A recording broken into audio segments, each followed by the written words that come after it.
বৈষম্যবিরোধী ছাত্র আন্দোলনের অন্যতম সমন্বয়ক হাসনাত আবদুল্লাহর আশ্বাসে প্রধান উপদেষ্টার বাসভবন যমুনায় বিক্ষোভ ছেড়ে হাসপাতালে ফিরেন আন্দোলনে আহতরা।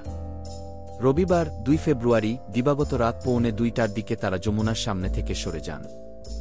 এ সময় বিক্ষোভকারীরা জানেন তো ভাই, আপনার মূল পয়েন্টে জানান। আপনি যে রাষ্ট্রীয় স্বীকৃতি চাইতেছেন, এটা তো প্রথম দাবি আমরাই করলাম। লিখিত দাবি সম্বলিত একটি কাগজ হাসনাত আবদুল্লাহর হাতে তুলে দেন। এ সময় হাসনাত আবদুল্লাহ বলেন, এক মিডিয়াতে গিয়েছিলাম, তারা কি যে অপপ্রচার করছে, আমারে তারা দালাল বানিয়ে দিচ্ছে, আমাকে জঙ্গি বানাইছে না, আমাকে ইন্টারন্যাশনাল মিডিয়াতে আমাকে দেখাইছে আমি নাকি গ্যাং। আমি কি করতে গেছি? আমি করতে গেছি ওই মিডিয়া এই ছাত্রদেরকে জঙ্গি বানাইছে, এই মিডিয়া এই ছাত্রদেরকে, বিএনপি সহ তারেক জিয়াকে বলছে ওনারা দেশকে অস্থিতিশীল করতে চায়। আমি যখন এটার বিরুদ্ধে গিয়ে ওই মিডিয়াতে গেলাম, আমারে বানিয়ে দিল জঙ্গি। হাসিনার বিচার আমরা নিশ্চিত করব।